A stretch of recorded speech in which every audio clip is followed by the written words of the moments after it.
नीचे से share.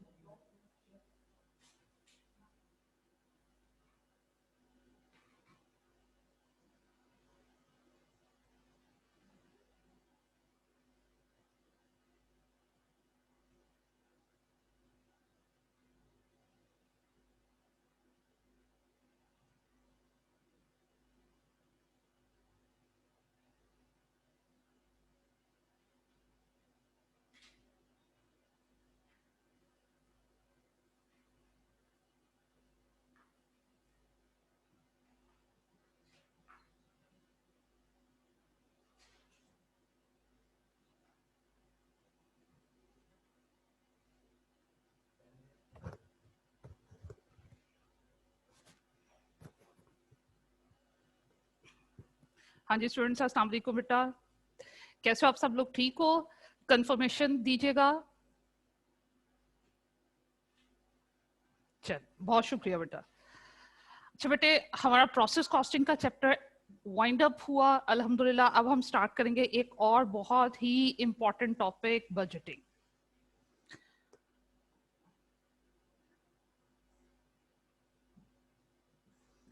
New topic हम स्टार्ट करने जा रहे हैं, that's name is budgeting.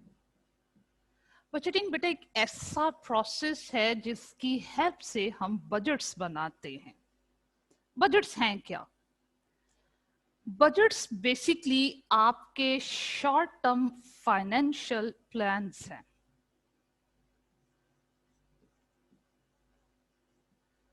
Budgets क्या हैं? ये आपके शॉर्ट टर्म फाइनेंशियल प्लान्स है। अब मैंने बजट्स में एक तो टर्म यूज की है short term. Short term maximum कितना टाइम पीरियड कवर अप करती है? मैक्सिमम 12 मंथ्स को कवर अप किया जाता है, इसमें 1 ईयर को। 1 ईयर के लिए हम मॉनेटरी टर्म्स में जो प्लान्स बनाते हैं, मॉनेटरी टर्म्स में जो 1 ईयर के लिए प्लान्स बनते हैं उन्हें हम बोलते हैं बजट्स। बेसिकली पहले बिजनेसेस के लिए लॉन्ग टर्म बेसिस पे प्लानिंग की जाती है कि जनाब नेक्स्ट 3, 4, 5 इयर्स में हमारा टारगेट क्या है, हमें मार्केट शेयर कितना कैप्चर करना है, कौन कौन से प्रोडक्ट्स को इंट्रोड्यूस करवाना है, कोई किसी के बिजनेस को टेक अप करना है। तो ये हमारे मेजर प्लान्स होते हैं स्ट्रेटेजिक लेवल पे, ये लॉन्ग टर्म होते हैं। इन प्लान्स को बेटे 2 पार्टिसिपेंट्स ने हैंड रेज किए हैं, इज देयर एनी इशू या जस्ट कंफर्मेशन दे रहे हो?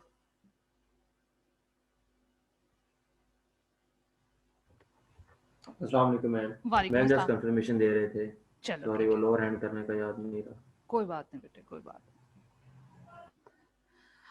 अच्छा देखो बेटे, हमारे स्ट्रेटेजिक लेवल पे जो लॉन्ग टर्म प्लान्स बनते हैं कि जनाब हमने अगले 5 सालों में कैसे मार्केट में compete करना है, कैसे नया प्रोडक्ट हमने लॉन्च करना है, कैसे अपनी ग्रोथ को इंक्रीज करना है, हमारा अपवर्ड ट्रेंड किधर को जाएगा, ये लॉन्ग टर्म बेसिस पे स्ट्रेटेजिक लेवल पे प्लानिंग होती है।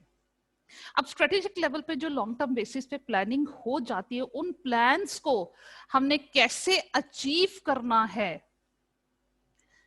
और उसके लिए फिर जनाब स्ट्रेटजीज बनाई जाती हैं। स्ट्रेटजीज आपके लिए क्या हैं? स्ट्रेटजीज हैं कोर्स ऑफ एक्शन। अस्सलाम वालेकुम मैम। वालेकुम अस्सलाम जी सैफ। मैम मेरे 1-2 क्वेश्चन है पिछले चैप्टर से, प्रीवियस चैप्टर से। अच्छा चले, मैं आप टॉपिक का इंट्रोडक्शन मैंने स्टार्ट कर लिया हुआ है, तो लेक्चर के एंड में मैं 10 मिनट स्पेयर कर लूंगी या 15 मिनट स्पेयर कर लेंगे, तो आपके जो भी क्यूरीज हुई आप सब लोग उस टाइम में पूछ लीजिएगा। Okay ma'am. ठीक है, मैं आज ही के लेक्चर में आपकी क्यूरीज डिस्कस कर लूंगी। तो बेटे अब लॉन्ग टर्म बेसिस पे जो आपने टारगेट सेट कर लिए उन्हें कैसे अचीव करना है, उसके लिए कोर्स ऑफ एक्शंस जिन्हें स्ट्रेटजीज कहते हैं वो डिजाइन कर ली जाती। अब स्ट्रेटजीज में ये बात भी फाइनलाइज कर ली जाती है कि जो 5 साल हमारा मंसूबा है, 5 सालों तक हमने ये टारगेट को अचीव करना है, हर साल हम कितना काम करें, हर साल में हमें क्या क्या एक्टिविटीज को परफॉर्म करना है कि वो हमारा लॉन्ग टर्म टारगेट अचीव हो जाए। तो फिर हम शॉर्ट टर्म अपनी लॉन्ग टर्म प्लानिंग को स्प्लिट कर देते हैं शॉर्ट टर्म प्लान्स में। प्लान्स भी शॉर्ट टर्म बेसिस पे बनते हैं और स्ट्रेटजीज भी बन जाती हैं कि जनाब हमने उन टारगेट्स को कैसे अचीव करना है, और उसके बाद हम देखते हैं कि जब उन स्ट्रेटजीज को फॉलो करते हुए हम शॉर्ट टर्म प्लान्स को अचीव कर लेंगे तो हमारे आउटकम्स क्या होंगे, हमारे रेवेन्यूज कितने जनरेट होंगे, हमारे एक्सपेंसेस क्या होंगे, उन टारगेट्स को अचीव करने के लिए हमें रिसोर्सेज कितने चाहिए, हमारे एसेट्स का लेवल क्या होना चाहिए, हमारी लायबिलिटीज क्या होंगी, हमारा कैपिटल का स्ट्रक्चर क्या होगा। फाइनेंशियल टर्म्स में जो हम अपने रेवेन्यूज को, एक्सपेंसेस को, लायबिलिटीज, कैपिटल एंड एसेट्स को फोरकास्ट करते हैं, that is called budgets. Budgets में सारी की सारी इंफॉर्मेशन फोरकास्टेड होती है। वो फोरकास्टेड इंफॉर्मेशन हमारे पास कैसे आती है, उसके मुख्तलिफ क्वालिटेटिव एंड क्वांटिटेटिव अप्रोचेस होती हैं, वो मैं बाद में आपसे डिस्कस करूंगी कि जनाब हम इंफॉर्मेशन को कैसे गैदर करके उनकी बेस पे फोरकास्टेड वैल्यूज को हम कैसे कैलकुलेट करते हैं और उन फोरकास्टेड वैल्यूज की बेस पे बजट्स कैसे बनाते हैं। ये इस चैप्टर में 95% पोर्शन है, हम इसी पे ज्यादा फोकस करेंगे। 5% के पोर्शन को मैं बाद में आपसे डिस्कस कर लूंगी, वो बाद में इसलिए डिस्कस करूंगी जब मेजर टर्म्स आपसे डिस्कस हो जाएंगी तो इनिशियल फोरकास्टेड वैल्यूज को समझना आपके लिए प्रॉब्लमेटिक नहीं होगा। तो जनाब आज के चैप्टर में हम देखेंगे बजट मेकिंग प्रोसेस कैसे स्टार्ट किया जाता है और इसमें हमने कौन कौन से budgets as per year syllabus बनाने। बजट मेकिंग प्रोसेस का बेटे स्टार्ट होता है, सबसे पहले एक बजट कमेटी बनाई जाती है, स्टेप नंबर 1 में।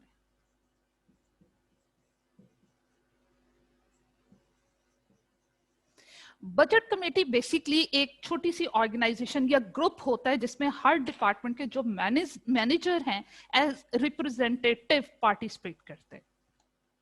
इन मैनेजर्स का काम क्या है, इन्होंने अपने अपने डिपार्टमेंट्स के क्या क्या प्रॉब्लम्स हैं वो लेकर आने हैं, उनको कैसे रिजॉल्व किया जाए, उनकी स्ट्रेटजीज बनानी है, और फिर जनाब उन प्रॉब्लम को रिजॉल्व करते हुए हमने काम कैसे करना है और बेसिक टारगेट को कैसे अचीव करना है, और जब टारगेट्स अचीव हो जाएंगे तो उसके फाइनेंशियल आउटकम्स हमें क्या मिलेंगे, ये तमाम काम करना, बजट मेकिंग प्रोसेस को कंप्लीट करना इस ग्रुप का काम होता है, जिसे हम बजट कमेटी कहते हैं। इसमें हर डिपार्टमेंट का जो मैनेजर है वो पार्टिसिपेट करता है ताकि हर डिपार्टमेंट की रिप्रेजेंटेशन हो सके। और फिर इन्होंने क्या काम करना है, जैसे ही बजट कमेटी बन जाती है इन्होंने बेटे एक डॉक्यूमेंट डिजाइन करना होता है जिसका नाम है बजट मैनुअल। बजट मैनुअल एक ऐसा डिटेल्ड डॉक्यूमेंट है जिसमें बजट कमेटी के तमाम मेंबर्स की डिटेल, बजट किस टाइम पीरियड के लिए बनाया जा रहा है, बजट बनाएगा कौन, इंप्लीमेंट कौन करेगा, बजट होल्डर्स कौन होंगे, किनसे काम करवाना है, बजट्स कौन कौन से बनाने हैं, उनके कंप्लीट फॉर्मेट इस डॉक्यूमेंट में अवेलेबल होते हैं। कमेटी बन गई, उन्होंने डॉक्यूमेंट जो है वो डिजाइन करना, एक पूरी एक बुकलेट होती है ये बजट मैनुअल की, वो भी ओपन कर ली, उस पर वर्किंग करना शुरू कर दी। फिर जब एक्चुअल में बजट बनने शुरू होते हैं तो बेटे उसमें सबसे पहली चीज जो हाईलाइट की जाती है उसे कहते हैं principal budget factor.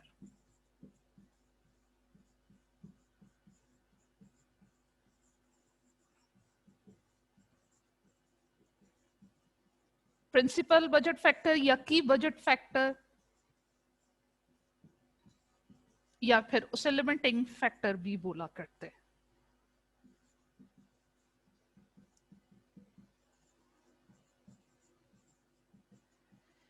Principal budget factor या की बजट फैक्टर ये क्या है बेटे? देखो हमने कहा लॉन्ग टर्म बेसिस पे हमारा टारगेट ये था कि ग्रोथ हमारी जो हो रही है करंटली वो 5% हो रही है, हम फ्यूचर में चाहते हैं हमारा ग्रोथ रेट जो है वो 5% से इंक्रीज होकर 20% पे चला जाए।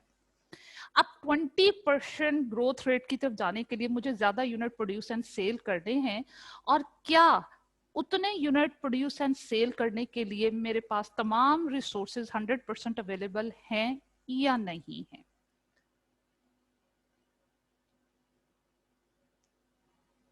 बेटे 1 मिनट के लिए वेट कीजिएगा।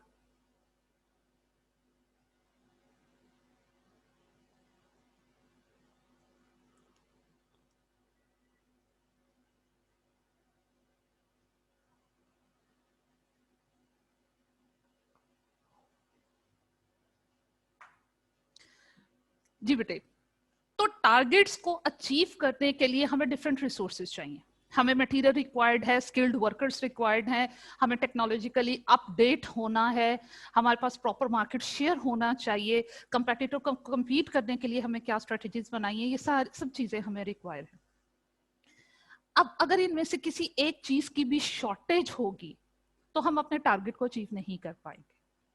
इनमें से किसी एक रिसोर्स की भी डेफिशिएंसी होगी, हमारे पास मटेरियल, जनाब हमने 1 lakh unit produce and sell करने, उनको प्रोड्यूस एंड सेल करने के लिए हमें 10,000 केजी रॉ मटेरियल चाहिए और वो स्पेसिफिक रॉ मटेरियल की 10,000 केजी की क्वांटिटी अवेलेबल नहीं है। तो हम चाहे हमारे पास स्किल्ड वर्कर्स हैं, उनके पास स्पेयर टाइम भी अवेलेबल है, टेक्नोलॉजिकली हम अपडेटेड भी हैं, मशीन भी बड़ी अच्छी है, पावर के भी कोई क्राइसिस नहीं है, सब कुछ है, लेकिन मटेरियल की शॉर्टेज होने की वजह से हम वो 100% यूनिट प्रोड्यूस नहीं कर पाएंगे क्योंकि हमारे पास मटेरियल की डेफिशिएंसी है। और उसकी वजह से होगा क्या, आपके जो अदर रिसोर्सेज हैं उनकी जो अवेलेबल क्वांटिटी है वो भी वेस्ट होगी क्योंकि वो अनयूज्ड रह जाएगी, तो उसकी वेस्टेज भी शुरू हो जाती है।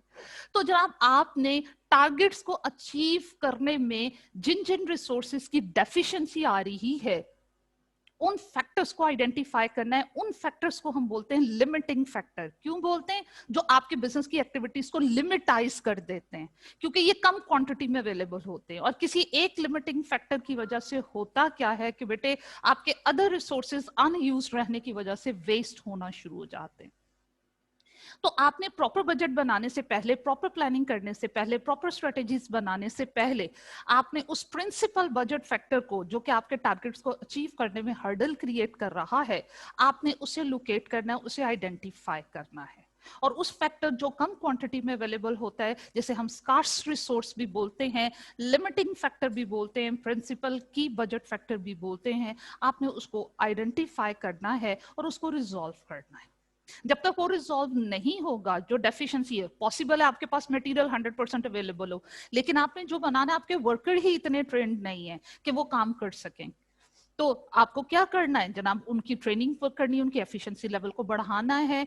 आपके वर्कर्स के पास फ्री टाइम नहीं है, वो उसके लिए क्या करें? आप जो है नए वर्कर्स हायर करें या उनसे ओवर टाइम काम करवाएं। मतलब जिस चीज की डेफिशिएंसी है उसको हाईलाइट करें, उसे रिजॉल्व करने की कोशिश करें। फिर जो है वो प्रॉपर बजट्स आप बनाकर उसकी इंप्लीमेंटेशन कीजिए। लिमिटिंग फैक्टर्स जो हैं वो बेटा 2 तरह के होते हैं,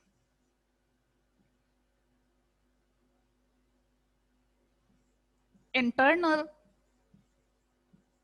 एंड एक्सटर्नल। बाय नेम ये आपको क्लियर हो गया होगा।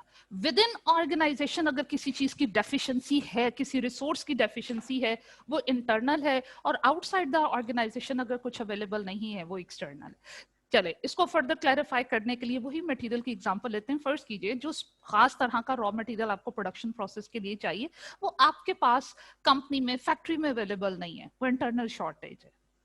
उसको तो हम रिजॉल्व कर सकते हैं कि आपके पास फैक्ट्री में अवेलेबल नहीं, एक्सटर्नल मार्केट से परचेज कर लीजिए। जिस सप्लायर के साथ आपका कॉन्ट्रैक्ट है, अगर उससे अवेलेबल नहीं है, सप्लायर चेंज कर लीजिए, मार्केट में कहीं ना कहीं अवेलेबल हो जाएगा। लेकिन अगर वो रॉ मटेरियल ऐसा है कि जो आपको मार्केट से ही अवेलेबल नहीं हो रहा है, वो एक्सटर्नल डेफिशिएंसी है, हम उसको रिजॉल्व नहीं कर सकते। तो विद इन ऑर्गेनाइजेशन अगर किसी चीज की डेफिशिएंसी है तो वो इंटरनल कॉन्स्ट्रेंट्स हैं। लिमिटिंग फैक्टर्स को इसके अलावा बेटे हम कॉन्स्ट्रेंट्स का नाम भी देते हैं। तो विद इन ऑर्गेनाइजेशन अगर किसी चीज की डेफिशिएंसी है, कोई रिसोर्स इनसफिशिएंट है, उसका कॉन्स्ट्रेंट है, वो मैनेजेबल है, लेकिन अगर बाहर ही वो चीज आपके पास अवेलेबल नहीं है तो वो आपका एक्सटर्नल कॉन्स्ट्रेंट है। बजट मेकिंग प्रोसेस में आपने हमेशा ये चीज एज्यूम करनी है कि बेटे जो इंटरनल कॉन्स्ट्रेंट्स हैं वो मैनेजेबल होते हैं हमेशा।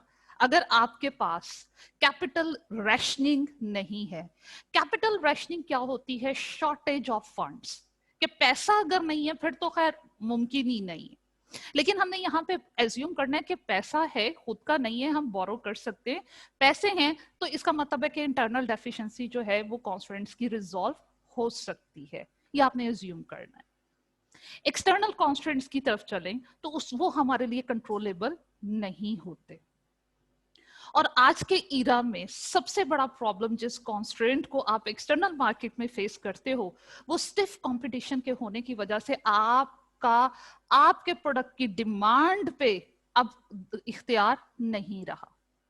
आपका कितना मार्केट शेयर होगा, आपके कितने यूनिट सेल होंगे, ये सिर्फ आपकी परफॉर्मेंस पर डिपेंड नहीं करता, आपके कंपेटिटर की परफॉर्मेंस पे भी डिपेंड कर रहा है। आजकल की मार्केट में बहुत कंपटीशन है, कंपेटिटर आपको कीनली ऑब्जर्व कर रहा है, आपके कस्टमर्स के पास मल्टीपल ऑप्शंस अवेलेबल है, तो नहीं भी किसी प्रोडक्ट में प्रॉब्लम होता है, यूं ही आपके कस्टमर्स जो हैं वो शिफ्ट ओवर हो जाते हैं दूसरे के किसी प्रोडक्ट की तरफ, नई चीज की तरफ ट्रांसफर हो जाते हैं। तो बजट मेकिंग प्रोसेस में एक चीज जो आपने एज्यूम करनी है वो क्या है कि बाकी सारे कॉन्स्टेंट्स मैनेजेबल हैं, लेकिन सेल्स की डिमांड अब आपके दायरे इख्तियार में नहीं है, आपके लिए कंट्रोलेबल फैक्टर नहीं है। तो हमेशा आपके सेल्स की जो डिमांड है, आपका जो मार्केट शेयर है, वो कॉन्स्टेंट होगा। ये क्यों एज्यूम करवाया जा रहा है, हमें कॉन्स्टेंट्स को पहले हाईलाइट क्यों करना पड़ता है? बट उसकी रीजन ये है कि हम हमेशा बजट मेकिंग प्रोसेस में उस एलिमेंट का बजट पहले बनाते हैं जो लिमिटिंग फैक्टर हो। क्यों? देखो बेटे, अगर हमने यहाँ पे एज्यूम किया है कि सेल्स के यूनिट्स जो हैं, कितना यूनिट सेल होंगे उस पर डिपेंड करता है, वो कितने यूनिट सेल होंगे ये किस किस चीज पे डिपेंड करता है, आपकी खुद की परफॉर्मेंस पे, आपके प्रोडक्ट की क्वालिटी पे, मार्केट की सिचुएशन पे, आपके कंपेटिटर की परफॉर्मेंस पे, इन चीजों पे डिपेंड करता है।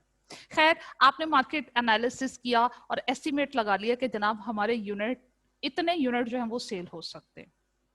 अब रैशनल बिजनेसमैन होते हुए आपने डिसीजन लेना है कि जनाब हमने उतने यूनिट ही प्रोड्यूस करने हैं जितने यूनिट सेल होंगे, और जितने यूनिट प्रोड्यूस करेंगे उस पर डिपेंड करेगा कि हमारी प्रोडक्शन कॉस्ट कितनी होगी, हमारा मटेरियल का एक्सपेंस कितना होगा, हमारी लेबर कॉस्ट कितनी होगी, हमारे ओवरहेड के एक्सपेंसेस कितने होंगे, और उतने यूनिट प्रोड्यूस करने के लिए हमें रिसोर्सेज कितने चाहिए, हमारे एसेट्स कितने होने चाहिए, हमारी प्लांट की कैपेसिटी क्या होनी चाहिए, उसके लिए जनाब हमें कितना पैसा चाहिए, हमारे पास फाइनेंस कितना होना चाहिए, कहाँ से आएगा। तो देखिए, आपकी यूनिट की डिमांड के ऊपर सारी चीजें डिपेंड कर रही हैं। अब हम एक्स्ट्रा यूनिट बना के सेव नहीं कर सकते। पहले का बिजनेसमैन इस सोच से आजाद होता था, उसे मालूम था कि मेरे कस्टमर के पास, हमारे मार्केट में जितने कस्टमर्स हैं उनके पास ऑप्शन नहीं है, हमने यूनिट जितने बनाने वो बिक जाने, लोगों की मजबूरी है कि वो खरीदेंगे। लेकिन आजकल के बिजनेसमैन को मालूम है कि हम जितने यूनिट बनाएंगे पता नहीं बिकने के नहीं बिकने, हम बनाते ही उतने हैं जितने सेल हो सकते हैं। एक्स्ट्रा यूनिट बनाओगे, आपकी क्लोजिंग इन्वेंट्री में पड़े रहेंगे, खराब होंगे, आपकी कॉस्ट रिकवर नहीं होगी। तो जनाब इसका मतलब है कि क्या करना होगा, हमें सबसे पहले अपने टारगेट्स को अचीव करने में जितने हर्डल्स हैं उनको आइडेंटिफाई करना है, मैनेज करना है, और इसमें हमने एज्यूम करना है कि जितने भी इंटरनल कॉन्स्ट्रेंट्स हैं वो मैनेजेबल हैं, एक्सटर्नल कॉन्स्ट्रेंट सेल्स की डिमांड आपके लिए मैनेजेबल नहीं है। और एक ऐसा कॉन्स्टेंट जो आपके लिए मैनेजेबल नहीं होता, कंट्रोलेबल नहीं होता, हम उसका बजट सबसे पहले बनाते हैं। बजट्स दो तरह के होते हैं जनाब। नेक्स्ट में हमें डिस्कस करना है टाइप्स ऑफ बजट्स।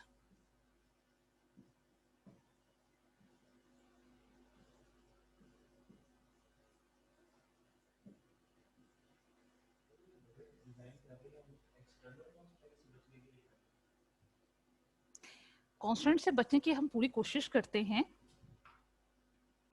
बचने के लिए नहीं हम बजट्स बना रहे, कॉन्स्टेंट्स को अवॉइड करने के लिए नहीं बना रहे। हम तो ये चाह रहे हैं कि किस तरह एफिशिएंटली हम अपने टारगेट को अचीव कर सकते। टारगेट्स को कैसे अचीव किया जा सकता है उसके लिए हम इस बजट मेकिंग प्रोसेस में स्ट्रेटजीज भी बनाएंगे, और जब वो टारगेट अचीव हो जाएंगे तो आउटकम्स हमें क्या मिलेंगे। तो इन दोनों चीजों को कवर अप करने के लिए हम बजट्स बना रहे। अच्छा बेटे, एज पर योर सिलेबस हम दो तरह के बजट्स बनाएंगे।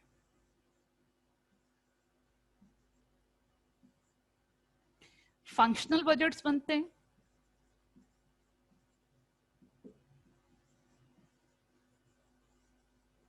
और मास्टर बजट्स बनते हैं।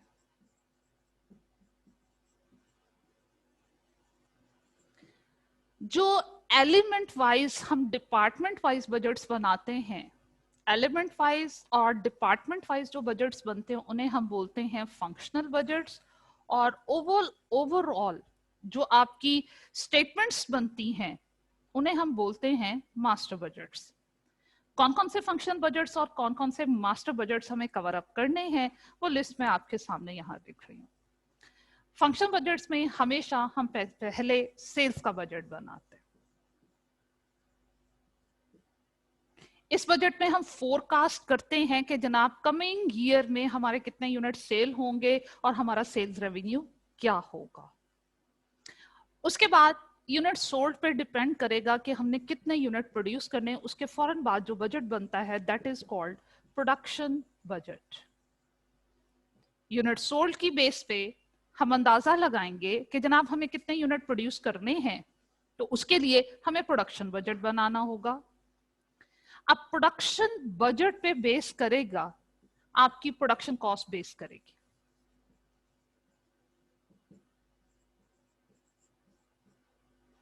अब बेटे प्रोडक्शन कॉस्ट के आपने 3 एलिमेंट्स पढ़े हुए हैं, मटेरियल, लेबर एंड एफओएच। इनके अलग अलग बजट्स बनते हैं।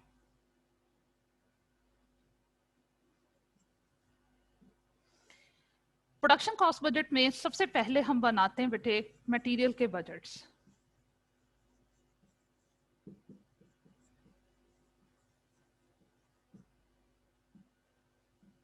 मटेरियल के 2 तरह के बजट बनते हैं, एक material usage budget,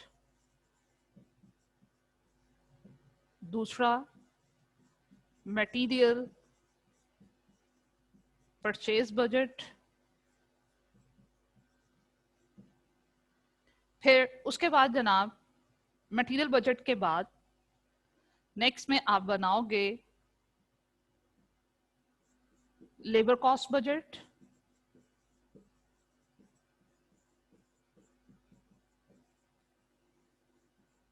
FOH cost budget,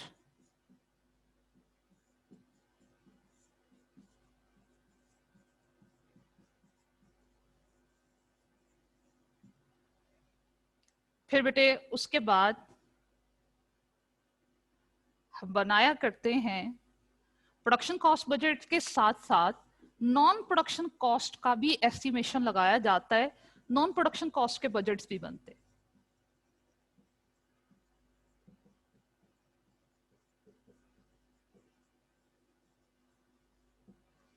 non production cost में आपकी selling, marketing, distribution cost, finance cost, इन तमाम एलिमेंट्स के बजट्स बनते हैं। फिर उसके बाद जितने भी एसेट्स हैं उनके बजट्स भी बनेंगे कि जनाब हमने ये टारगेट्स अचीव करने हैं, इतने यूनिट बनाने बेचने, उनके लिए हमें जो रिसोर्सेज चाहिए, कौन कौन से एसेट्स और कितनी वैल्यू में रिक्वायर होंगे, इसकी फोरकास्टिंग भी की जाती है। एसेट्स के बजट्स भी बनते हैं, कैपिटल एंड लायबिलिटीज के बजट्स भी बनते हैं।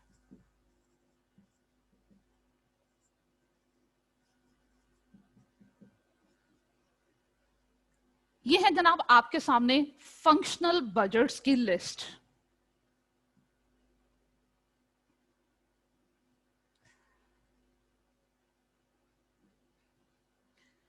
इन फंक्शनल बजट से डिपार्टमेंट वाइज जो बजट्स बनते हैं, एलिमेंट वाइज जो बजट बनते हैं, इनसे जो हमारे पास इंफॉर्मेशन आती है उनकी हेल्प से हम मास्टर बजट्स बनाते हैं। अब जो मास्टर बजट्स बनाओगे वो कौन कौन से हम बजट्स बनाएंगे जनाब?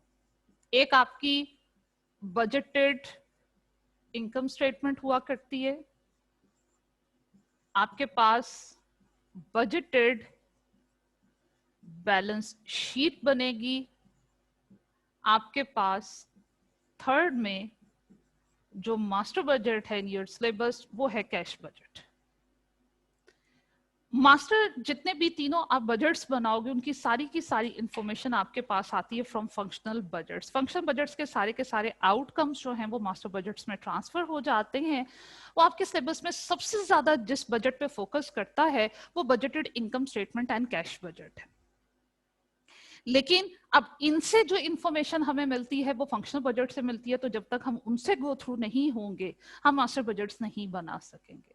तो आज हम प्रैक्टिस करेंगे, बल्कि मैं सब बजट्स के फॉर्मेट्स आपसे डिस्कस आज करूंगी, उसकी प्रैक्टिस हम कल करेंगे। तो आज की डिस्कशन को गौर से सुन लीजिएगा। आज मैं डिटेल डिस्कशन इनकी कर दूंगी कि हम बजट्स बनाते कैसे। कल जो है वो हम न्यूमेरिकल इनके एग्जाम्पल्स को सॉल्व करेंगे। तो अब आप हेडिंग दीजिएगा सबसे पहले formats of functional budgets.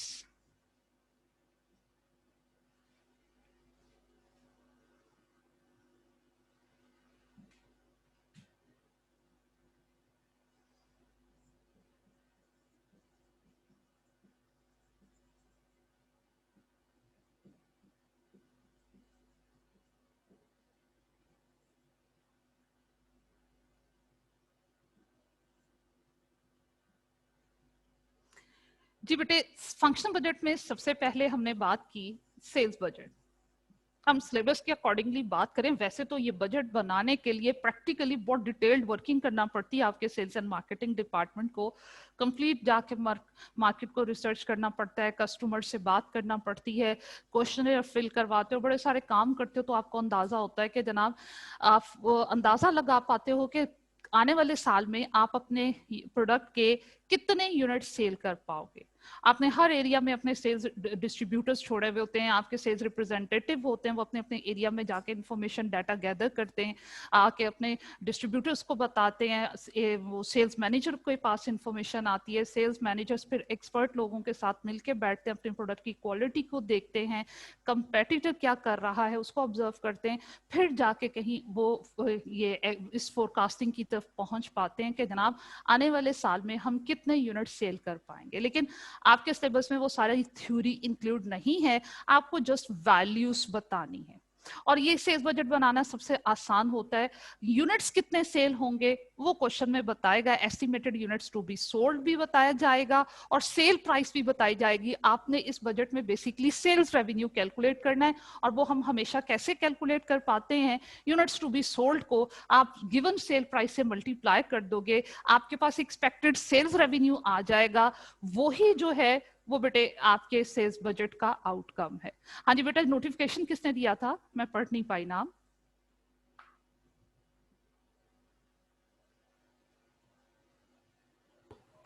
Ma'am ये पीछे आपने फंक्शनल बजट के अंदर नंबर 2 और नंबर 3 में एक पे प्रोडक्शन बजट लिखवाया, एक पे प्रोडक्शन कॉस्ट लिखवाया, ये दोनों अलग अलग बजट हैं? दोनों अलग अलग हैं। प्रोडक्शन के बजट में सिर्फ यूनिट्स हमने कितने प्रोड्यूस करने हैं इसका अंदाजा लगाना है, और फिर उतने यूनिट प्रोड्यूस करने के लिए मटेरियल का खर्चा कितना होगा, लेबर कॉस्ट कितनी होगी, एफओएच कॉस्ट कितनी होगी, उनकी प्रोडक्शन कॉस्ट के बजट से अलग होते हैं।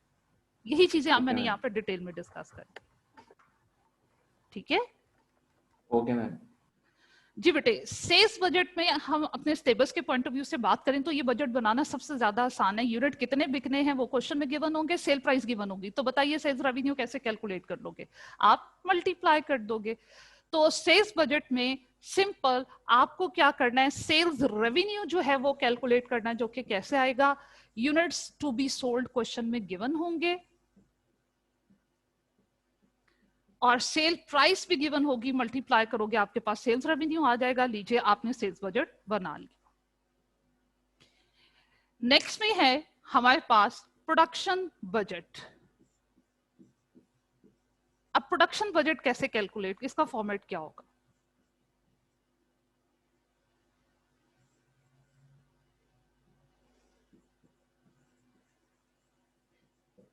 बेटे प्रोडक्शन बजट आपका एक ऐसा बजट है जो सिर्फ यूनिट्स में बनता है, वैल्यूज में नहीं। जैसे सेल्स बजट में सेल्स रेवेन्यू वैल्यू हमने फोरकास्ट की है, यूनिट्स भी गिवन थे। इस बजट में सिर्फ और सिर्फ एक चीज का एस्टिमेशन लगाया जाता है कि जनाब हम यूनिट प्रोड्यूस कितने करें। ये बजट सिर्फ यूनिट्स में बनता है, वैल्यू में नहीं बनता। अब यूनिट्स कितने प्रोड्यूस होंगे ये दो चीजों पर डिपेंड करता है। एक सबसे इंपॉर्टेंट फैक्टर कि हमने यूनिट बेचने कितने, यूनिट कितने सेल होंगे इस चीज पे डिपेंड करता है, और दूसरा फिनिश्ड गुड्स के इन्वेंट्री लेवल पर डिपेंड करता है कि लास्ट ईयर हमने कितने यूनिट प्रोड्यूस कर लिए थे जो सेल नहीं हो सके, लास्ट ईयर की जो क्लोजिंग इन्वेंट्री थी, जो दिस ईयर की ओपनिंग इन्वेंट्री होगी, कि हमारे पास ऑलरेडी ओपनिंग इन्वेंट्री में प्रोड्यूस किए हुए कितने यूनिट हैं और हमें क्लोजिंग इन्वेंट्री में कितने यूनिट रखने हैं स्टॉक आउट को अवॉइड करने के लिए। तो जनाब कितने यूनिट प्रोड्यूस होंगे ये दो चीजों पर डिपेंड कर रहा है, यूनिट सोल्ड पे और फिनिश्ड गुड्स के इन्वेंट्री लेवल पे। अब इस बजट का फॉर्मूला समझने के लिए आप लोगों ने क्या करना है जनाब, मुझे सीजीएस का फॉर्मूला बताना है कि हम गुड्स सोल्ड या CGS cost of goods sold ये कैसे फाइंड आउट किया करते थे। मैन्युफैक्चरर के पॉइंट ऑफ व्यू से आप यूं किया करते थे, opening finished goods plus units produced minus closing finish goods.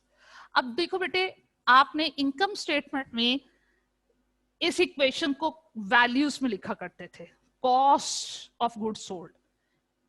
Units में लिखना हो तो यूनिट्स में भी ऐसे है, सिर्फ फर्क क्या है, मैं सी का टाइटल हटा देती हूँ कि गुड्स सोल्ड अगर फाइंड आउट करने होंगे तो हम किस तरह फाइंड आउट करेंगे जनाब, यूं कि ओपनिंग फिनिश के गुड्स के यूनिट्स में जो यूनिट प्रोड्यूस किए वो ऐड कर दीजिए और क्लोजिंग फिनिश गुड्स के यूनिट्स को माइनस कर दीजिए, गुड्स सोल्ड आ जाएंगे। अब इस इक्वेशन को रीअरेंज इस तरह कर लो कि जनाब यूनिट प्रोड्यूस आपके पास आ जाए। वो कैसे आएंगे? आपने ओपनिंग फिनिश गुड्स और क्लोजिंग फिनिश गुड्स के यूनिट्स को इक्वेशन की दूसरी तरफ मूव करवा लोगे तो जो प्लस है वो माइनस हो जाएगा और जो माइनस है वो प्लस हो जाएगा।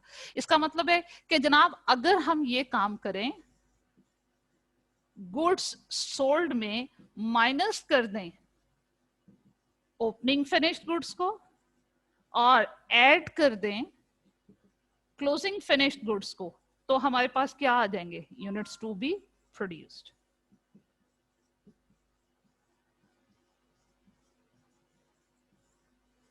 ये लीजिए, ये आपके पास जनाब फॉर्मूला है प्रोडक्शन बजट का। प्रोडक्शन बजट में unit to be produce find out करने के लिए गुड्स सोल्ड भी आपको क्वेश्चन में गिवन होंगे, फिनिश गुड्स की ओपनिंग और क्लोजिंग इन्वेंट्री लेवल भी आपको क्वेश्चन में गिवन होगा। आपने जस्ट गुड्स सोल्ड में ओपनिंग फिनिश गुड्स की इन्वेंट्री को माइनस कर देना है और क्लोजिंग फिनिश गुड्स की इन्वेंट्री को ऐड कर देना है। बेटे आपके पास यूनिट्स टू बी प्रोड्यूस्ड आ जाएंगे। लीजिए, ये फॉर्मेट हो गया आपके दूसरे बजट का भी। अब उसके बाद हमने जब ये डिसाइड कर लिया, फाइनलाइज कर लिया, फोरकास्ट कर लिया कि हमें इतने यूनिट बनाने होंगे, तो भाई इतने यूनिट बनाने के लिए हमें मटेरियल का एक्सपेंस कितना बियर करना पड़ेगा, लेबर का कितना एक्सपेंस बियर करना पड़ेगा, एफओएच का कितना एक्सपेंस बियर करना होगा, उसके लिए हम उनके बजट्स की तरफ चलेंगे। तो प्रोडक्शन बजट के फौरन बाद जो नेक्स्ट बजट बनता है वो बेटा जी आपके पास होता है मटेरियल कॉस्ट बजट।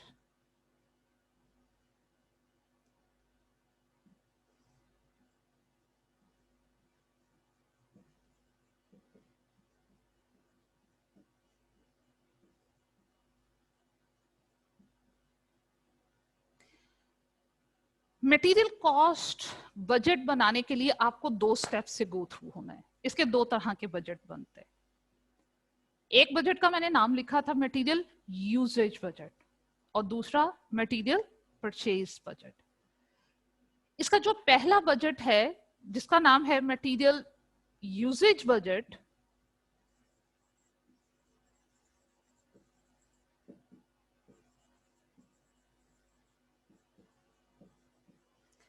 इसके नेम से देखो आपको अंदाजा होगा कि इसमें मुझे क्या फोरकास्ट करना है। मटेरियल के यूजेज बजट में आपको अंदाजा लगाना है कि रॉ जो ऑलरेडी आप प्रीवियस बजट में फाइनलाइज कर चुके हो कि हमें इतने यूनिट प्रोड्यूस करने हैं, तो भाई उतने यूनिट प्रोड्यूस करने के लिए रॉ मटेरियल की कितनी क्वांटिटी यूज होगी। आपको इसके पहले बजट में स्टेप नंबर 1 में ये फोरकास्ट करना कि कितना मटेरियल यूज होगा फिनिश्ड गुड्स के उतने यूनिट प्रोड्यूस करने के लिए। अब ये बजट बनाने के लिए क्या करोगे? ये बजट बनाना बहुत आसान है क्योंकि वो उसके लिए क्वेश्चन में आपको बताएगा एक यूनिट फिनिश गुड का एक यूनिट प्रोड्यूस करने के लिए रॉ मटेरियल की कितनी क्वांटिटी चाहिए।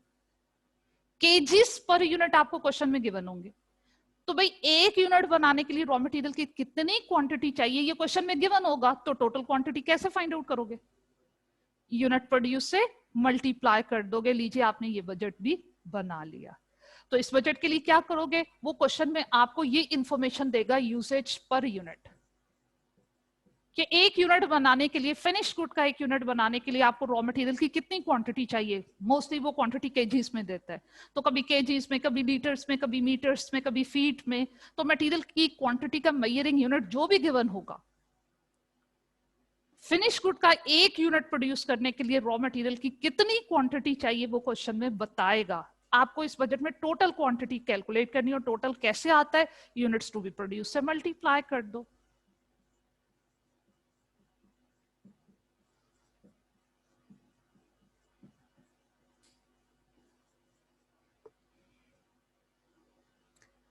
लीजिए जनाब, फरहान दोबारा से।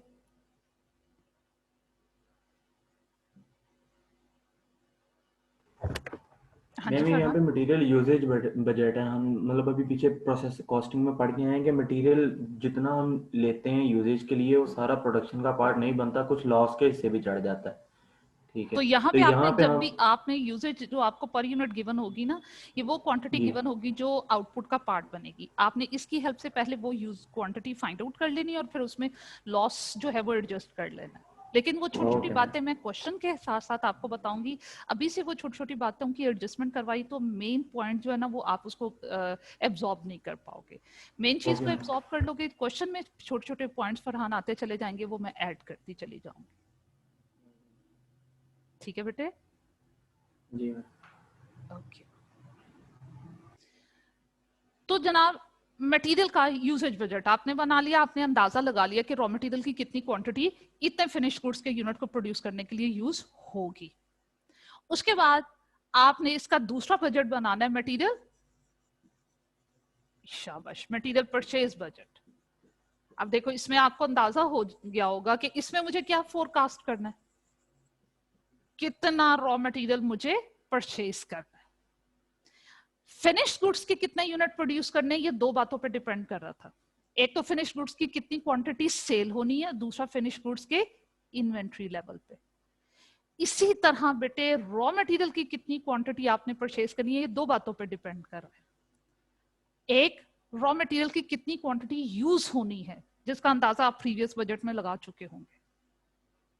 रॉ मटेरियल परचेज कितना करना है, ये भी दो चीजों पे डिपेंड कर रहा है। नंबर वन, रॉ मटेरियल की कितनी क्वांटिटी यूज होनी है, दूसरा रॉ मटेरियल के इन्वेंट्री लेवल पे, कि रॉ मटेरियल जो ऑलरेडी आप परचेज कर चुके हो और वो यूज नहीं हुआ, लास्ट ईयर वो क्लोजिंग इन्वेंट्री थी और अब आपके पास ओपनिंग इन्वेंट्री है, तो जनाब रॉ मटेरियल की ओपनिंग इन्वेंट्री में कितने यूनिट्स हैं और रॉ मटेरियल की क्लोजिंग इन्वेंट्री में आपको कितने यूनिट्स रखने हैं टू अवॉइड स्टॉक आउट। तो जनाब इन दो चीजों पर डिपेंड करेगा कि मुझे रॉ मटेरियल की कितनी क्वांटिटी परचेज करनी है। फिर से रिपीट कर दूं, रॉ मटेरियल की कितनी क्वांटिटी हमें परचेज करनी है बेटे, दो चीजों पर डिपेंड कर रहा है। एक तो रॉ मटेरियल यूज कितना होना है और दूसरा रॉ मटेरियल के इन्वेंट्री लेवल पे। इस बजट का फॉर्मूला सेम वही होता है जो कि आपके प्रोडक्शन बजट का है, सिर्फ फर्क क्या है, वहां फिनिश गुड्स की इन्वेंट्री होती है, रॉ मटेरियल में रॉ मटेरियल की इन्वेंट्री होती है। आपने रॉ मटेरियल के परचेज बजट में फॉर्मूला जो यूज करना है वो क्या करोगे, रॉ मटेरियल यूसेज जो आप प्रीवियस बजट से कैलकुलेट कर चुके हुए होंगे कि रॉ मटेरियल यूज कितना होना है, उसमें से आपने ओपनिंग रॉ मटेरियल माइनस कर देना है और क्लोजिंग रॉ मटेरियल को आपने ऐड कर देना है। तो जनाब रॉ मटेरियल कितना यूज करना चाहिए ये इंफॉर्मेशन आपके पास आ जाएगी। तो रॉ मटेरियल हमने कितना यूज करना है ये भी फोरकास्ट कर लिया, रॉ मटेरियल परचेज कितना करना है ये भी फोरकास्ट कर लिया। आपने जब ये दोनों बजट्स बनाने, सबसे पहले क्वांटिटी में इन बजट्स को कंप्लीट करना है, केजीज, मीटर्स, लीटर्स, फीट में। अगर वो इन बजट्स के अगेंस्ट में आपसे वैल्यू भी रिक्वायर करे कि मटेरियल जितना यूज होना उसकी कॉस्ट निकालो, या जितना रॉ मटेरियल हमने परचेज करना उसकी कॉस्ट भी बताओ, तो कोई बात नहीं, हम कॉस्ट बता देंगे। वो कैसे बताओगे, आपसे जिस क्वांटिटी की कॉस्ट उसने मांगी हुई है उसका रेट गिवन होगा कि रॉ मटेरियल का एक यूनिट आपको कितने में पड़ रहा है, वो रेट गिवन होगा, क्वांटिटी को रेट से मल्टीप्लाई कर दोगे, आपके पास कॉस्ट आ जाएगी। ये देखो मैं यहाँ पे लिख देती हूँ, अगर वो क्वेश्चन में आपसे रॉ मटेरियल की कॉस्ट रिक्वायर कर लेता है तो आपने रॉ मटेरियल की क्वांटिटी को रेट से मल्टीप्लाई कर देना। अब कौन सी क्वांटिटी, अगर उसने रॉ मटेरियल यूजेज की कॉस्ट पूछी हुई है तो यूजेज की क्वांटिटी को रेट से मल्टीप्लाई। अगर रॉ मटेरियल जो आपने खरीदा है उसकी कॉस्ट पूछे तो रॉ मटेरियल जो आपने परचेज किया उसकी क्वांटिटी को रेट से मल्टीप्लाई। सिंपल, आपके पास ये दोनों बजट बना के क्वांटिटीज आ चुकी भी होंगी, उन क्वांटिटीज को आपने रेट से मल्टीप्लाई करना है, आपके पास रॉ मटेरियल की कॉस्ट आ जाएगी। मटेरियल कॉस्ट के बजट्स बने, उसके बाद जनाब हम मूव करेंगे लेबर कॉस्ट बजट की तरफ। ये भी बहुत इजी, इसी की तरह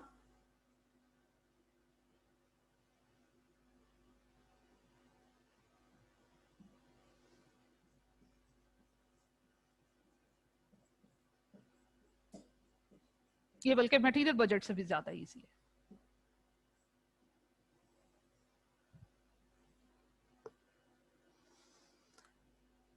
इसमें लेबर कॉस्ट आपने फोरकास्ट करनी है। अब लेबर कॉस्ट कितनी होगी ये किस चीज पे डिपेंड करता है, लेबर आवर्स पे। तो लेबर आवर्स फाइंड आउट कर लो, रेट गिवन होगा उससे मल्टीप्लाई कर दीजिएगा, लेबर कॉस्ट आ जाएगी। लेबर आवर्स कैसे फाइंड आउट करें, ये भी बहुत आसान है। उसने 1 यूनिट बनाने के लिए कितना टाइम चाहिए, ये क्वेश्चन में दिया हुआ होगा। टाइम पर यूनिट आपको क्वेश्चन में गिवन होगा। टोटल टाइम फाइंड आउट करने के लिए क्या करोगे, शाबाश, मल्टीप्लाइड बाय यूनिट्स प्रोड्यूस्ड से मल्टीप्लाई कर दोगे, आपके पास आवर्स आ जाएंगे। जब आवर्स आ गए समझिए ये बजट बन गया। आवर्स आ गए, रेट से मल्टीप्लाई करके कॉस्ट फाइंड आउट कर लीजिएगा। ये देखो आपने ये बजट 2 स्टेप्स में कंप्लीट करना है। स्टेप नंबर 1 में क्या काम करना है, total labour hours find out करना है। अब total labour hours find out करने के लिए वो क्वेश्चन में आपको आवर्स पर यूनिट 1 यूनिट का टाइम देगा, तो यूनिट से मल्टीप्लाई कर दीजिएगा। कौन से यूनिट्स, जो प्रोड्यूस करने।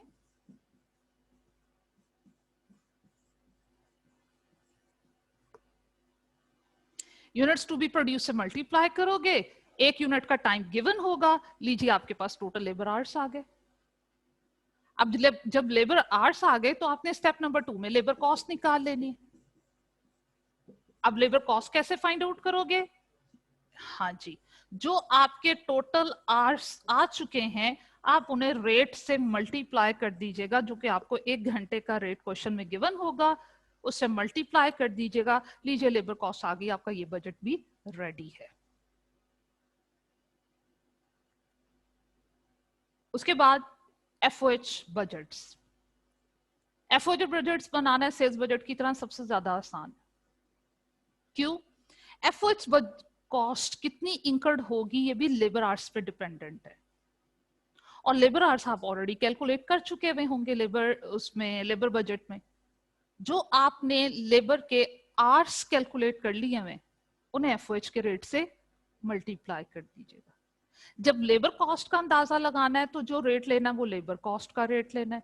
एफओएच के बजट में वो आपको वेरिएबल एफओएच का रेट और फिक्स एफओएच का रेट 1 घंटे का देगा। घंटे आपने लेबर कॉस्ट के बजट में ऑलरेडी कैलकुलेट कर लिए होंगे, उनसे मल्टीप्लाई कीजिएगा, आपके पास टोटल एफओएच कॉस्ट आ जाएगी। एक स्टेप में ही ये आपके बजट्स बन जाते हैं। एफओएच कॉस्ट बजट में एफओएच की कॉस्ट का आपने अंदाजा लगाना है, और बेटे जो एफओएच की कॉस्ट है वो भी लेबर आवर्स पे डिपेंड कर रही है। तो अब लेबर आवर्स क्योंकि आपने ऑलरेडी कैलकुलेट कर लिए होंगे,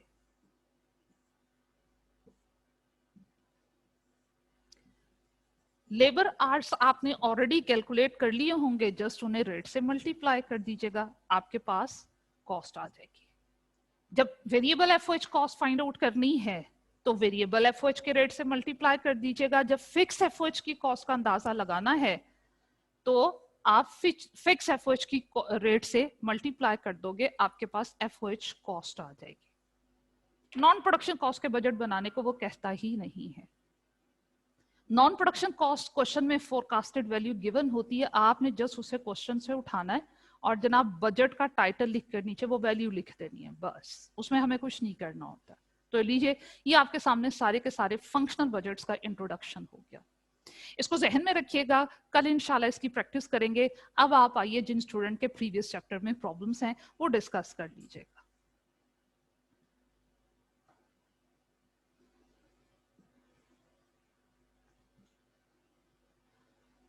नोटिफिकेशन चला जाता है, होल्ड किया कीजिए। अब मुझे नहीं पता मैंने किसको अनम्यूट कर दिया, मोहम्मद सैफ को। अस्सलाम वालेकुम मैम। वालेकुम अस्सलाम जी बेटे। मैम एग्जांपल 14 है। एग्जांपल 14, ठहरो मैं बुक ले लूं। Page number 245। ठहरो सैफ एक मिनट।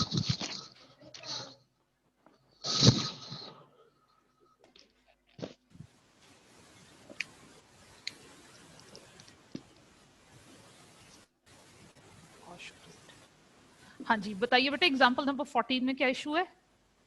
मैम मुझे यूनिट्स टू बी इंस्पेक्टेड कैसे कैलकुलेट करती है, ओपनिंग को क्लोजिंग की लेनी है या नहीं लेनी, ये कैसे कम हो ज्यादा ये बता दी, ये बड़ा कंफ्यूज करता है।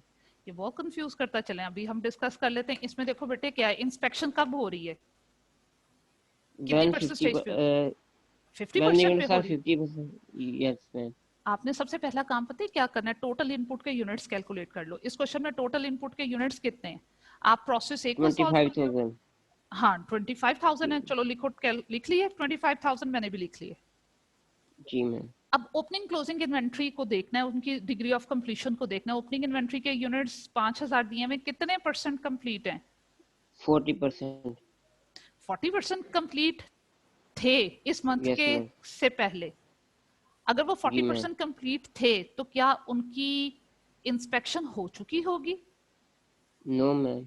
नहीं हुई होगी ना, उनकी इंस्पेक्शन होनी है। होगी।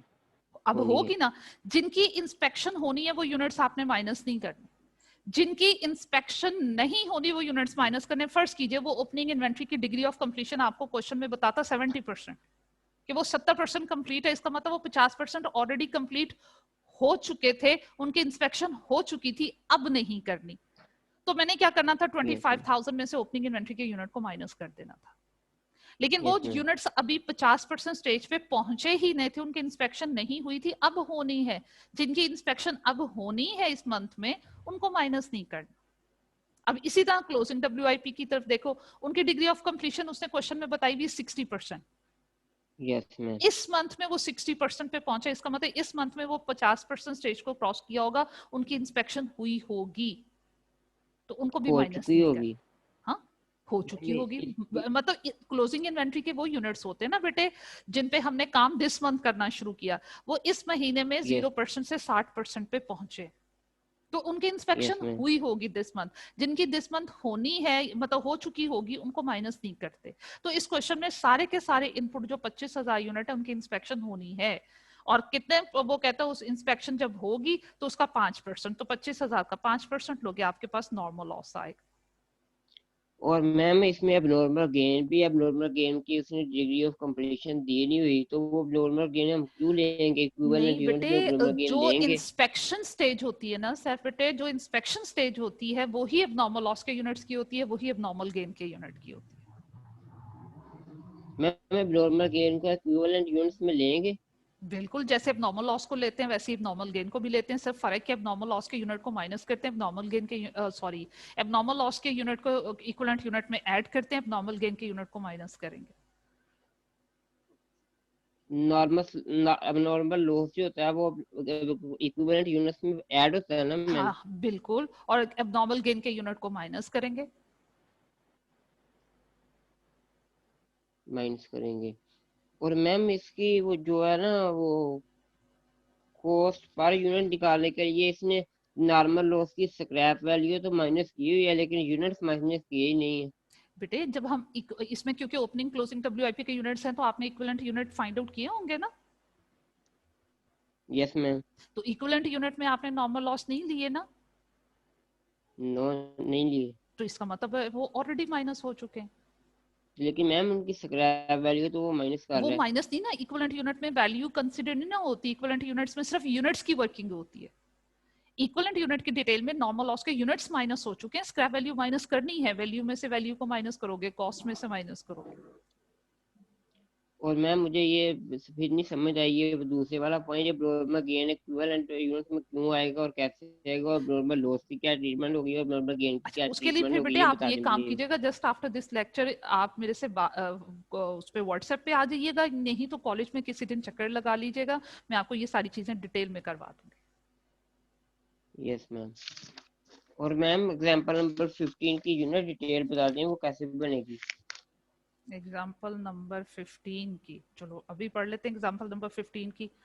कहता है यूनिट्स प्रोड्यूस, अच्छा इसमें आउटपुट के यूनिट 3200 खुद ही बताए हुए, हमने प्रोड्यूस किए 3200, कस्टमर को चले गए 3000, कस्टमर को जितने मर्जी गए, हमने तो यहाँ देखने के हमने कंप्लीट कितने किए, हमने 3200 यूनिट्स कंप्लीट किए। और यस वो मैम। कहता है यूनिट्स रिजेक्टेड ड्यूरिंग इंस्पेक्शन, जो एक्चुअल में यूनिट्स रिजेक्ट हुए वो 120 थे, क्लोजिंग वर्क इन प्रोसेस में आपके पास है यूनिट्स 680। अब यहाँ पे जनाब, अच्छा वो अब उसमें फर्दर क्या कह रहा है, कहता है नेक्स्ट पेज पे और एडिशनल इन्फॉर्मेशन में पॉइंट नंबर 2 में जाके कहता है units completed are inspected and transfer to the finish goods, normal rejection is 10% of the units transfer to the finish goods. आपका जो नॉर्मल लॉस है वो 10% है unit transfer to the finish goods, और फिनिश गुड्स में कितने unit गए 3200, उसका 10% यस बेटे मैम। बना आपके पास 320। यस तो अब देखो क्रेडिट साइड आपकी कंप्लीट है, 3200 आउटपुट के यूनिट्स हैं प्लस 320 नॉर्मल लॉस के यूनिट्स हैं और क्लोजिंग इन्वेंट्री के यूनिट्स उसने खुद ही आपको पेज नंबर 246 पे 680 बताए हुए हैं। तो जनाब 4200 यूनिट्स का टोटल बनता है। यस मैम ठीक है, और उसके बाद वो फर्दर आपको क्या बताता है जनाब, normal rejection 10% of the units transfer to the, हाँ अब उसके बाद आप ये काम करो, यूनिट्स रिजेक्ट कितने हुए थे ड्यूरिंग इंस्पेक्शन? 120। यस मैम ये आपका एक्चुअल लॉस है। एक्सपेक्टेड लॉस कितना था? यस आप एक्सपेक्ट कर रहे थे कि 320 यूनिट का लॉस होगा, लेकिन एक्चुअल में कितने यूनिट का लॉस हुआ? 120 120 का। का। इसका मतलब है कि हमारा एक्चुअल लॉस जो है वो 200 से कम है। हमने नॉर्मल लॉस जो बुक किया वो 320 का है, एक्चुअल में लॉस हुआ मेरा 120 का। इसका मतलब 200 का लॉस जो कम होना है, यही तो एबनॉर्मल गेन है। यस मैम तो अब एबनॉर्मल गेन फिर मैम जनाब इसमें उसने टोटल 4200 में से माइनस किया, तो जो बैलेंसिंग फिगर है वो आपके पास 4000 यूनिट का इनपुट आ गया। इनपुट 4000 होगी इसमें, हाँ जी, आउटपुट भी 4000 है। नहीं आउटपुट बेटे 3200 की है। Yes ma'am okay ma'am. ठीक है बेटे, और मैम वो एबनॉर्मल गेन वाला पॉइंट मैं वो व्हाट्सएप पे कॉल करूंगा आपको? ये व्हाट्सएप पे कॉल कर लीजिएगा, ये किसी दिन कॉलेज आ जाइएगा। मैम कॉलेज तो मुझे 2 अच्छा घंटे चले आप ट्रैवल फोन पे करके कर आना लीजिएगा, पड़ना है। ठीक है कोई मसला नहीं, आप मुझसे व्हाट्सएप पे कॉल कर लीजिएगा आफ्टर दिस लेक्चर, क्योंकि उसके लिए ओके ज्यादा टाइम थैंक यू चाहिए ना बेटे, बाकी स्टूडेंट की क्यूरीज भी मैं ले लूं। Okay ma'am. मैम ये काइंडली लास्ट पॉइंट एक्सप्लेन करते हैं दोबारा, एफएच कॉस्ट बजट वाला। एफओएच कॉस्ट बजट में बेटे अबू सर ये काम करना है, एफओएच की टोटल कॉस्ट फोरकास्ट करनी है, और जो एफओएच चाहे वेरिएबल हो चाहे फिक्स्ड हो, नॉर्मली जो है वो लेबर आवर्स पे डिपेंड कर रही होती है।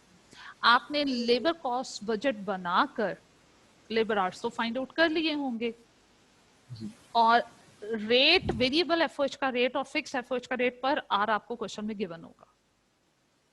वो जो भी होगा मैंने उससे मल्टीप्लाई करना है। हाँ, उससे वो जो भी रेट होगा उससे मल्टीप्लाई कर दीजिएगा, लेबर आवर्स ऑलरेडी कैलकुलेटेड होंगे, आपके पास टोटल एफओएच कॉस्ट आ जाएगी। ठीक है।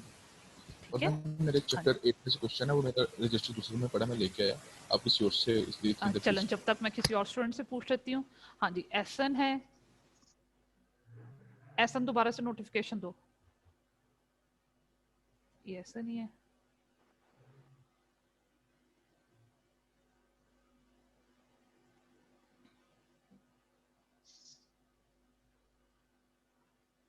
एसन सिस्टम आपसे नाराज है, ठहरो ये एसन का यहाँ।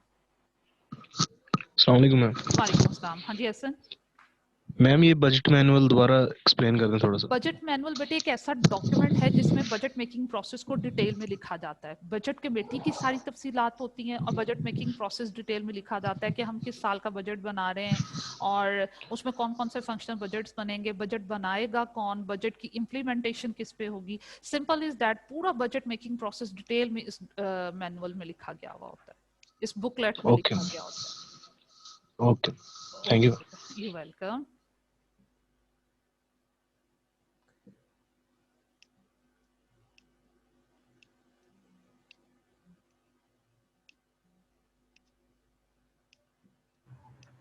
हाँ जी फरहान।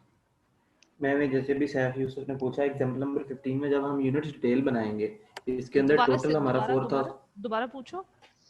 यूनिट जो एग्जांपल नंबर 15 आपने भी यूनिट्स डिटेल डिस्कस की है, इसके अंदर मतलब हम रिवर्स वर्किंग करते हुए टोटल इनपुट हमारा 4000 का निकला। इसमें रिवर्स वर्किंग में आ रहा है, रिवर्स वर्किंग में आया ना, तो इससे मतलब फिर हमें मतलब ओपनिंग बिल्कुल हम इग्नोर करेंगे, जैसे ओपनिंग हमारी नील थी, क्योंकि इस तरह ओपनिंग इनपुट जब तक क्वेश्चन में गिवन नहीं हो आप नील ही एज्यूम करोगे।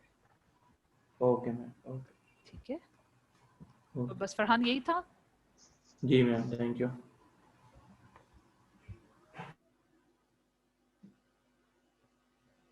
सैफ आपको कुछ और पूछना है? आपका नोटिफिकेशन आ रहा है, ये पहले से है।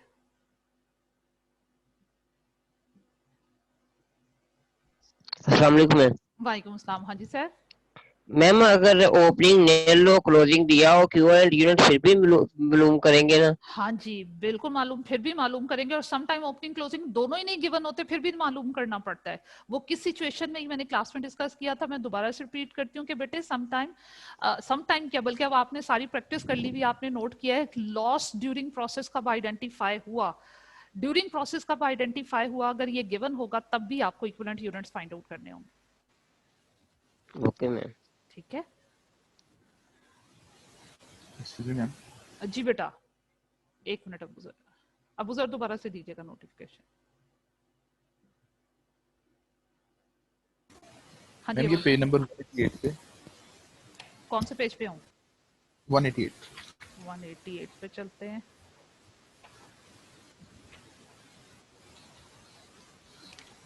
जी मैम ये जो मटेरियल हमने इनपुट हमसे 2000 का दिया है, अच्छा ठीक लेकिन है। जो हमें नॉर्मल यूज हो गया 50 का, तो ये हाँ हमारा एक्सपेक्टेड आउटपुट 2050 पे क्यों चला जाता है? ये तो पॉसिबल ही नहीं है। नहीं नहीं, एक्चुअल में हम पता है क्या करते हैं, हम लॉस एक्सपेक्ट कर रहे थे 200 का, लेकिन एक्चुअल में जो हमारा लॉस होता है ना वो नॉर्मल एक्सपेक्टेड लॉस से कम हो जाता है। इसका मतलब है एक्चुअल लॉस हुआ है मेरा 150। तो जी वो मुझे कैसे आइडिया हुआ, देखो इनपुट कितने की थी, 2000 लीटर्स की थी ना, और जी जी आउट ऑफ 2000 लीटर जो एक्चुअल आउटपुट आपको रिसीव हुआ वो 1850 लीटर का रिसीव हुआ, ये एक्चुअल आउटपुट है। इससे मुझे अंदाजा हुआ कि हमारा जो एक्चुअल लॉस था वो 150 था। अब हम एक्चुअल लॉस बुक में लिखते नहीं है, प्रोसेस अकाउंट में लिखते नहीं है हम। लॉस तो हमारा एक्चुअल हुआ है 150 का, लेकिन हमने जो एक्सपेक्टेड लॉस बुक किया है नॉर्मल लॉस का वो 200 लीटर्स का था, 50 लीटर का हमने ज्यादा रिकॉर्ड किया। जी तो एबनॉर्मल गेन ये नहीं है कि हमें कोई एक्स्ट्रा आउटपुट रिसीव हुई है, बल्कि एबनॉर्मल गेन क्या है कि एक्सपेक्टेड लॉस आपका कम हो रहा है, लॉस का कम होना हमारा बेनिफिट है, ये गेन है। तो नॉर्मल लॉस को जो 200 हमने रिकॉर्ड कर लिया है उसे एक्चुअल लेवल पे लाने के लिए ऑपोजिट ट्रीटमेंट करते हैं एबनॉर्मल गेन के यूनिट्स की। जी। और मैम बाकी ना क्वेश्चन तो मेरे हैं, मैंने परसों प्रैक्टिस की थी तो मुझे मिल नहीं रहे, तो मैं आपसे व्हाट्सएप कोई पे बात पूछ नहीं, लूँ? आप हाँ बिल्कुल बिल्कुल आफ्टर क्लास आप पूछ लीजिएगा। ठीक है, ओके बेटा, अल्लाह हाफिज। ओके बच्चों जी, कल मिलते हैं इंशाल्लाह, अल्लाह हाफिज।